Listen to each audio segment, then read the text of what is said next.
ಶ್ರೀಕೃಷ್ಣಾಯ ನಮಃ. ವಸುದೇವಸುತಂ ದೇವಂ ಕಂಸಚಾಣೂರಮರ್ದನಂ ದೇವಕೀ ಪರಮಾನಂದಂ ಕೃಷ್ಣಂ ವಂದೇ ಜಗದ್ಗುರುಂ. ಬ್ರಹ್ಮಸ್ಥಾನ ಸರೋಜಮಧ್ಯವಿಲಸತ್ ಚೀತಾಂಶುಪೀಠಸ್ಥಿತಂ ಸ್ಫೂರ್ಜತ್ಸೂರ್ಯರುಚಿಂ ವರಾಭಯಕರಂ ಕರ್ಪೂರಕುಂದೋಜ್ವಲಂ ಶ್ವೇತಸ್ರಗ್ವಸನಾನುಲೇಪನಯುತಂ ವಿದ್ಯುದೃಚಾ ಕಾಂತಯ ಸಂಶ್ಲಿಷ್ಟಾರ್ಧತನುಂ ಪ್ರಸನ್ನವದನಂ ವಂದೇ ಗುರುಂ ಸಾದರಂ. ಶ್ರೀಗುರುಭ್ಯೋ ನಮಃ. ಲಂಬೋದರಂ ಪರಮಸುಂದರಮೇಕದಂತಂ ರಕ್ತಾಂಬರಂ ತ್ರಿನಯನಂ ಪರಮಂ ಪವಿತ್ರಂ ಉದ್ಯದ್ದಿವಾಕರ ಕರೋಜ್ವಲಕಾಯಕಾಂತಂ ವಿಘ್ನೇಶ್ವರಂ ಸಕಲವಿಘ್ನಹರಂ ನಮಾಮಿ.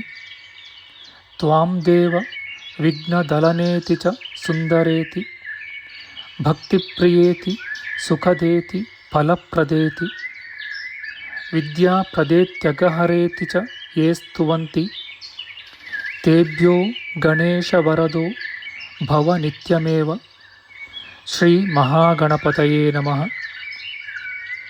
ಯಾ ಕುಂದೇಂದು ತುಷಾರಹಾರಧವಳ ಯಾ ಶುಭ್ರ ವಸ್ತ್ರಾವೃತ ಯಾ ವೀಣಾ ವರದಂಡಮಂಡಿತಕರ ಯಾ ಶ್ವೇತ ಪದ್ಮಾಸನ ಯಾ ಬ್ರಹ್ಮಾಚ್ಯುತ ಶಂಕರ ಪ್ರಭೃತಿಭಿಃ ದೇವೈಃ ಸದಾ ವಂದಿತಾ ಸಾ ಮಾಂ ಪಾತು ಸರಸ್ವತೀ ಭಗವತಿ ನಿಶ್ಶೇಷ ಜಾಡ್ಯಾಪಃ. ಶ್ರೀ ಸರಸ್ವತ್ಯೇ ನಮಃ. ವೇದಾರ್ಥತತ್ವವಿಶದೀಕರಣೇನ ಪುಂಸಾಂ ಉಚ್ಚೈರ್ಗತಿಂ ಜಗತಿಯೋ ದಯಾಯ ವಿಧಾತುಂ ರಮ್ಯಾಂ ಪುರಾಣಪದವೀಂ ಪ್ರಣಿನಾಯ ತಸ್ಮೈ ಲೋಕೇಶವೈಭವಪುಷೇ ಋಷಯೇ ನಮಸ್ತಾತ್. ತಸ್ಮೈ ವ್ಯಾಸಾಯ ಮುನಯೇ ಸರ್ವಜ್ಞಾಯ ಮಹರ್ಷಯೇ ಪರಾಶರ್ಯಾಯ ಶಾಂತಾಯ ನಮೋ ನಾರಾಯಣಾತ್ಮನೆ. ಶ್ರೀ ವ್ಯಾಸಾಯ ನಮಃ. ನಾರಾಯಣಂ ನಮಸ್ಕೃತ್ಯ ನರಂ ಚೈವ ನರೋತ್ತಮಂ ದೇವೀಂ ಸರಸ್ವತೀಂ ವ್ಯಾಸಂ ತತೋ ಜಯಮುದೀರಯೇತ್.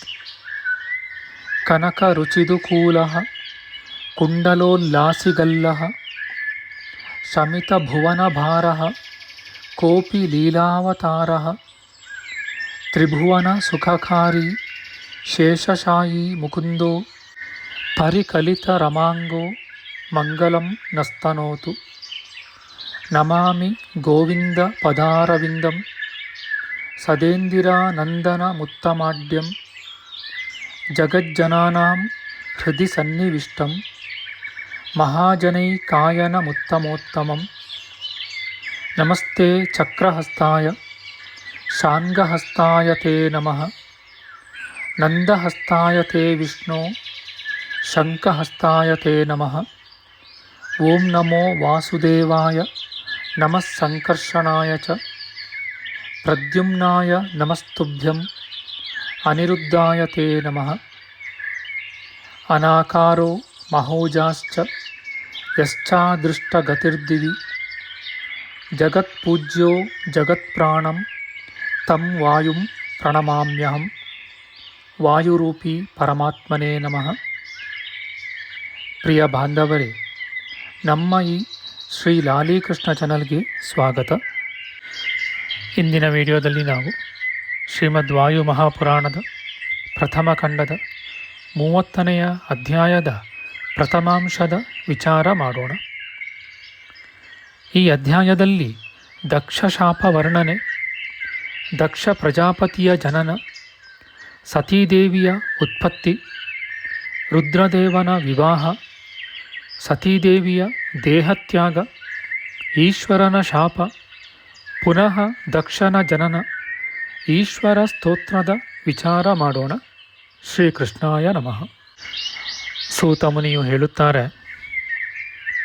ಬ್ರಹ್ಮದೇವನು ಪೂರ್ವದ ಸ್ವಯಂಭುವ ಮನ್ವಂತರದಲ್ಲಿ ಪ್ರಜೆಗಳನ್ನು ಸೃಷ್ಟಿ ಮಾಡಲು ಇಚ್ಛೆಯುಳ್ಳವನಾಗಿ ಮೊದಲು ಜಲವನ್ನು, ಅನಂತರ ಮನುಷ್ಯರು, ಅಸುರರು, ದೇವತೆಗಳು ಇವರನ್ನು ಸೃಷ್ಟಿಸಿದನು. ಪಿತೃಗಳಂತೆ ಪೂಜ್ಯನಾದ ಬ್ರಹ್ಮದೇವನಿಂದ ಪಿತೃಗಳು ಉತ್ಪನ್ನರಾದರು. ಆ ಪಿತೃದೇವತೆಗಳ ಸೃಷ್ಟಿ ಕ್ರಮವನ್ನು ಮೊದಲು ಸಂಕ್ಷೇಪವಾಗಿ ಹೇಳಿದ್ದೆನು. ಈಗ ವಿಸ್ತಾರವಾಗಿ ನಿರೂಪಿಸುವೆನು ಕೇಳಿ. ಪಿತೃಗಳಂತೆ ಪೂಜ್ಯನಾದ ಬ್ರಹ್ಮನು ದೇವತೆಗಳು, ಅಸುರರು, ಮನುಷ್ಯರು ಇವರನ್ನು ಸೃಷ್ಟಿಸಿ ಅವರ ಸಂಗಡ ಮಾತನಾಡಿದನು. ತರುವಾಯ ಅತ್ಯುಪಯುಕ್ತಗಳಾದ ವಸಂತಾದಿ ಷಡ್ ಋತುಗಳನ್ನು, ತದಭಿಮಾನ ದೇವತೆಗಳನ್ನು ಸೃಷ್ಟಿಸಿದನು. ಅವರನ್ನೇ ಪಿತೃಗಳೆಂದು ಕರೆಯುತ್ತಾರೆ. ಶಾಸ್ತ್ರದಲ್ಲಿ ಪಿತೃಗಳು, ಋತುಗಳು, ದೇವತೆಗಳು ಎಂದು ಪರ್ಯಾಯ ನಾಮಗಳಾಗಿವೆ ಎಂದು ಉಕ್ತವಾಗಿವೆ. ಒಬ್ಬರಿಗೆ ಈ ಮೂರು ನಾಮಗಳು ಪ್ರಖ್ಯಾತವಾಗಿವೆ. ಭೂತ ಭವಿಷ್ಯದ್ ಮನ್ವಂತರಗಳಂತೆಯೇ ಮಂಗಳಕರವಾದ ಈ ಸ್ವಯಂಭುವ ಮನ್ವಂತರದಲ್ಲಿಯೂ ಕೂಡ ಪೂರ್ವದಲ್ಲಿ ಉತ್ಪನ್ನರಾದ ದೇವತೆಗಳೇ ಪುನಃ ಉತ್ಪನ್ನರಾಗುವರು. ಆ ದೇವತೆಗಳು ಅಗ್ನಿಶ್ವಾತ್ತರು, ಬರ್ಹಿಷದರು ಎಂದು ಪ್ರಖ್ಯಾತರಾಗಿ ಇರುವರು. ಅವರಲ್ಲಿ ಅಜ್ಞಾದಾನ ಪೂರ್ವಕವಾಗಿ ಯಾಗವನ್ನು ಮಾಡದೆ ಕೇವಲ ಗೃಹಸ್ಥರಾಗಿರತಕ್ಕ ಅನಾಹಿತಾಗ್ನಿಗಳಾದ ಪಿತೃಗಳಿಗೆ ಅಗ್ನಿಶ್ವಾತ್ತ ಪಿತೃಗಳೆಂದು ನಾಮವು ಪ್ರಸಿದ್ಧವಾಗಿದೆ. ಅಗ್ನಿಯನ್ನು ಆಧಾನ ಮಾಡಿ ಜ್ಯೋತಿಷ್ಠೋಮಾದಿ ಯಾಗವನ್ನು ಮಾಡಿ ಸೋಮಪಾನವನ್ನು ಮಾಡಿದವರು ಗೃಹಸ್ಥಾಶ್ರಮಿಗಳೂ ಅಗ್ನಿಹೋತ್ರಿಗಳೂ ಆದ ಪಿತೃಗಳಿಗೆ ಬರ್ಹಿಷದರೆಂಬ ನಾಮವು ಪ್ರಾಪ್ತವಾಗಿದೆ. ಹೀಗೆ ಪಿತೃದೇವತೆಗಳು, ಋತುಗಳು, ಪಿತೃಗಳು, ದೇವತೆಗಳೆಂದು ಮೂರು ಪ್ರಕಾರರಾಗಿರುವರೆಂದು ಶಾಸ್ತ್ರದಲ್ಲಿ ಉಕ್ತವಾಗಿದೆ. ಚೈತ್ರ ವೈಶಾಖಗಳಿಗೆ ರಸವೆಂದು, ಜ್ಯೇಷ್ಠಾಷಾಢಗಳಿಗೆ ಅಗ್ನಿಯೆಂದು, ಶ್ರಾವಣ ಭಾದ್ರಪದಗಳಿಗೆ ಜೀವವೆಂದು ಸಂಜ್ಞೆಯು ಶಾಸ್ತ್ರದಲ್ಲಿ ಹೇಳಲ್ಪಟ್ಟಿದೆ. ಆಶ್ವಯುಜ ಕಾರ್ತೀಕಗಳಿಗೆ ಸುಧಾವಂತನೆಂದು, ಮಾರ್ಗಶಿರ ಪುಷ್ಯಗಳಿಗೆ ಮನ್ಯುಮಂತನೆಂದು, ಮಾಘ ಫಾಲ್ಗುಣಗಳಿಗೆ ಘೋರವೆಂದು ಸಂಜ್ಞೆಗಳು ಉಂಟಾಗಿವೆ. ಈ ಮಾಸಗಳಿಗೆ 6 ಋತುಗಳು ಇರುತ್ತವೆ ಎಂಬುದಾಗಿ ಕಾಲಜ್ಞರು ಹೇಳುವರು. ಹೀಗೆ ಬ್ರಹ್ಮನಿಂದ ಸೃಷ್ಟಿಸಲ್ಪಟ್ಟ ಬ್ರಹ್ಮಪುತ್ರರಾದ ಋತುಗಳು ಪ್ರಪಂಚದಲ್ಲಿರುವ ಚೇತನಾತ್ಮಕವಾದ ಸಮಸ್ತ ಜಗತ್ತಿನಲ್ಲಿಯೂ ಅಭಿಮಾನವನ್ನು ಇಟ್ಟುಕೊಂಡಿರುತ್ತಾರೆ. ಬ್ರಹ್ಮಪುತ್ರರಾದ ಋತುಗಳು ಅಭಿಮಾನಿ ದೇವತೆಗಳೆಂದು ಪ್ರಖ್ಯಾತರಾಗಿರುವರು. ಆ ಋತುಗಳು ಮಾಸ, ಅರ್ಧಮಾಸಗಳೆಂಬ ಸ್ಥಾನಗಳಲ್ಲಿ ವಿಶೇಷವಾದ ಅಭಿಮಾನ ಉಳ್ಳವರೆಂದು ಶಾಸ್ತ್ರದಲ್ಲಿ ಉಕ್ತವಾಗಿದೆ. ಮಾಸಗಳಿಗೆ ಆರ್ತವವೆಂಬ ನಾಮವು ಉಂಟಾಗಿದೆ. ಅಹೋರಾತ್ರ್ಯಾದಿ ಕಾಲಕ್ಕಿಂತಲೂ ಸ್ಥಾನಾಭಿಮಾನಿ ದೇವತೆಗಳು ಬೇರೆಯಾಗಿರುವರು. ಆ ಸ್ಥಾನಗಳು ಆಹುಸ್ಸು, ರಾತ್ರಿ, ಮಾಸ, ಋತು, ಅಯನ, ಸಂವತ್ಸರ ಇವುಗಳಾಗಿವೆ. ಇವುಗಳಿಗೆ ಅಭಿಮಾನಿಗಳು ಋತುನಾಮಕ ದೇವತೆಗಳಾಗಿರುವರು. ನಿಮೇಷ, ಕಾಲ, ಕಾಷ್ಟ, ಮುಹೂರ್ತ, ದಿನ, ರಾತ್ರಿ ಇವು ಕಾಲವಾಚಕಗಳು. ಇವುಗಳಲ್ಲಿ ಸ್ಥಾನಿಗಳಾಗಿಯೂ ಅಭಿಮಾನಿಗಳಾಗಿಯೂ ಯಾರು ಇರುತ್ತಾರೆಯೋ ಅವರೂ ಕೂಡ ಆ ರೂಪರಾಗಿರುವುದರಿಂದ ಅವರ ವಿಷಯಗಳನ್ನು ತಿಳಿಸುವೆನು ಕೇಳಿ. ಪರ್ವತಿಥಿಗಳು ಯಾವುವೆಂದರೆ ಸಂಧ್ಯಾ, ಪಕ್ಷ, ಮಾಸ, ಋತು, ಅಯನ ಮತ್ತು ಸಂವತ್ಸರಗಳು. ಇವುಗಳು ಅಭಿಮಾನಿ ದೇವತೆಗಳಿಗೆ ವಿಶೇಷಾಭಿಮಾನಿಯಾದ ಸ್ಥಾನಗಳಾಗಿವೆ. 2 ಪಕ್ಷಗಳಿಗೆ 1 ಮಾಸವೆಂದೂ 2 ಮಾಸಗಳಿಗೆ 1 ಋತುವೆಂದೂ 3 ಋತುಗಳಿಗೆ 1 ಅಯನವೆಂದೂ ದಕ್ಷಿಣೋತ್ತರಗಳೆಂಬ 2 ಅಯನಗಳಿಗೆ ಸಂವತ್ಸರವೆಂದೂ ಸಂಜ್ಞೆಯು ಉಂಟಾಗಿದೆ. ಇವು ಅಭಿಮಾನಿ ದೇವತೆಗಳ ಸ್ಥಾನಗಳಾಗಿವೆ. ಈ 6 ಋತುಗಳು ಸುಮೇಕನ ಪುತ್ರರಾಗಿರುವರು. ಆ ಋತುಗಳಿಗೆ ಋತು ಲಕ್ಷಣಗಳಿಂದ ಕೂಡಿದ 6 ಜನ ಮಕ್ಕಳಿರುವರು.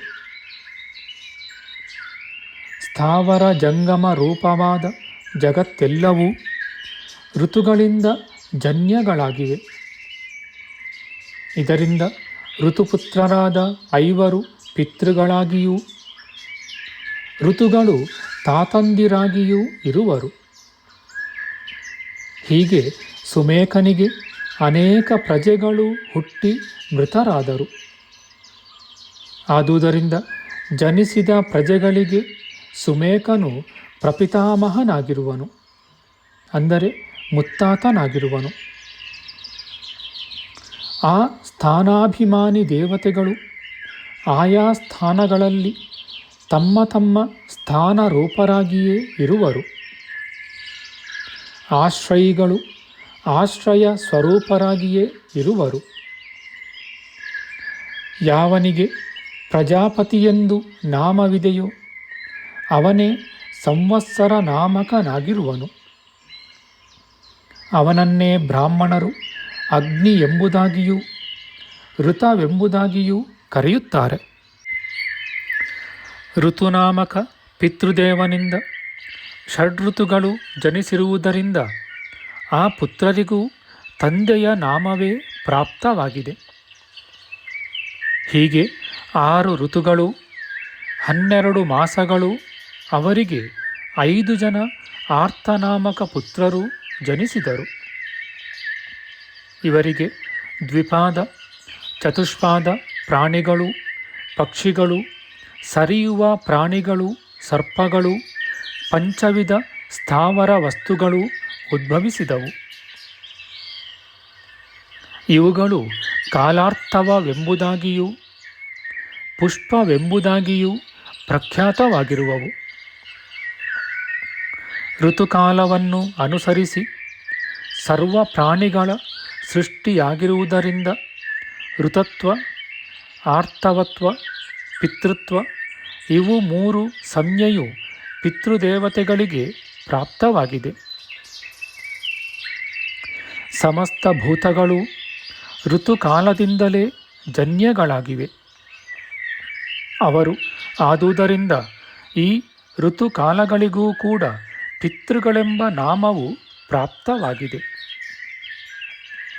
ಅವರು ಆರ್ತವರೆಂದು ಪ್ರಖ್ಯಾತಿಗೊಂಡಿದ್ದಾರೆ. ಈ ಪೂರ್ವದಲ್ಲಿ ನಿರೂಪಿಸಿರುವ ಕಾಲಾಭಿಮಾನಿಗಳು ಮತ್ತು ಸ್ಥಾನಾಭಿಮಾನಿಗಳೂ ಆದ ದೇವತೆಗಳೂ ಕೂಡ ಸರ್ವ ಮನ್ವಂತರಗಳಲ್ಲಿಯೂ ಜನಿಸಿ ತಮ್ಮ ಕಾರ್ಯಗಳನ್ನು ಮಾಡುತ್ತಾ ಪ್ರಳಯದವರೆಗೂ ಸ್ಥಾಯಿಯಾಗಿಯೂ ಪ್ರಸಿದ್ಧರಾಗಿಯೂ ಇರುವರು. ಪಿತೃಗಳು ಅಗ್ನಿಶ್ವಾತ್ತರು, ಬರ್ಹಿಷದರು ಎಂದು 2 ವಿಧಗಳಾಗಿರುತ್ತಾರೆ. ಅಂತಹ ಪಿತೃಗಳಿಗೆ ಲೋಕವಿಖ್ಯಾತರಾದ ಮೇನೆ, ಧಾರಿಣಿ ಎಂಬ 2 ಪುತ್ರಿಯರು ಜನಿಸಿದರು. ಅವರ ಸಂತಾನಗಳಿಂದ ಈ ಜಗತ್ತೆಲ್ಲವೂ ವ್ಯಾಪ್ತವಾಗಿದೆ. ಪಿತೃಗಳು ಮಂಗಳಾಂಗಿಯರಾದ ಆ ಮಕ್ಕಳನ್ನು ಧರ್ಮಾರ್ಥವಾಗಿ ಕನ್ಯಾದಾನ ಮಾಡಿದರು. ಅವರಿಬ್ಬರೂ ಬ್ರಹ್ಮಜ್ಞಾನಿಗಳು, ಯೋಗಾಭ್ಯಾಸ ನಿರತರೂ ಆಗಿರುವರು. ಅಗ್ನಿಶ್ವಾತ್ತರು ಎಂಬುದಾಗಿ ಯಾರು ಹಿಂದೆ ನಿರೂಪಿಸಲ್ಪಟ್ಟರೋ ಅವರಿಗೆ ಮೇನೆಯು ಮಾನಸಿಕ ಪುತ್ರಿಯಾಗಿದ್ದಳು. ಬರ್ಹಿಷದರಿಗಾದರೋ ಧಾರಿಣೀ ದೇವಿಯು ಮಾನಸ ಕನ್ಯೆಯಾಗಿದ್ದಳು. ಸೋಮಪಾಯಿಗಳು ಬರ್ಹಿಷದರೂ ಆದ ಯಾವ ಪಿತೃಗಳು ಪ್ರಸಿದ್ಧರಾಗಿದ್ದಾರೋ ಅವರು ಕಲ್ಯಾಣಿಯಾದ ಧಾರಿಣಿಯನ್ನು ಮೇರು ಪರ್ವತನಿಗೆ ಕೊಟ್ಟು ವಿವಾಹವನ್ನು ನೆರವೇರಿಸಿದರು. ಅಗ್ನಿಶ್ವಾತ್ತರಾದರೂ ಪ್ರಖ್ಯಾತಳಾದ ಮೇನೆಯನ್ನು ಹಿಮವಂತನಿಗೆ ಕೊಟ್ಟು ಲಗ್ನ ಮಾಡಿದರು. ಆ ಪಿತೃಗಳ ಮೊಮ್ಮಕ್ಕಳು ಲೋಕದಲ್ಲಿ ಪ್ರಸಿದ್ಧರಾಗಿರುವರು. ಅವರನ್ನು ನಿರೂಪಿಸುವೆನು ಕೇಳಿ. ನಮ್ಮ ಮುಂದಿನ ವಿಡಿಯೋದಲ್ಲಿ ನಾವು ಶ್ರೀಮದ್ ವಾಯು ಮಹಾಪುರಾಣದ ಪ್ರಥಮ ಖಂಡದ 30ನೇ ಅಧ್ಯಾಯದ ದ್ವಿತೀಯಾಂಶದ ವಿಚಾರ ಮಾಡೋಣ. ಆಧ್ಯಾತ್ಮಿಕ ಚರ್ಚೆ ಮತ್ತು ವಿಚಾರ ವಿನಿಮಯಕ್ಕಾಗಿ ಶುರು ಮಾಡಿದ ಈ ಚಾನಲ್ನಲ್ಲಿ ನಾವು ಅಪ್ಲೋಡ್ ಮಾಡುವ ಎಲ್ಲ ವಿಡಿಯೋಗಳನ್ನು ಸಂಪೂರ್ಣವಾಗಿ ನೋಡಿ ನಿಮ್ಮ ಸಲಹೆಗಳನ್ನು ಕಮೆಂಟ್ ಬಾಕ್ಸ್ನಲ್ಲಿ ಬರೆಯಿರಿ. ಈ ಚಾನಲ್ಗೆ ಸಬ್ಸ್ಕ್ರೈಬ್ ಮಾಡಿ ಹಾಗೂ ಬೆಲ್ ಬಟನ್ ಒತ್ತಿ ನಾವು ಹಾಕುವ ಎಲ್ಲ ವಿಡಿಯೋಗಳನ್ನು ನೋಡಿ ಪ್ರೋತ್ಸಾಹಿಸಿ. ಕೃಷ್ಣಂ ನಾರಾಯಣಂ ವಂದೇ ಕೃಷ್ಣಂ ವಂದೇ ವ್ರಜಪ್ರಿಯಂ ಕೃಷ್ಣಂ ದ್ವೈಪಾಯನಂ ವಂದೇ ಕೃಷ್ಣಂ ವಂದೇ ಪೃಥಾಸುತಂ. ಶ್ರೀಕೃಷ್ಣಾಯ ನಮಃ.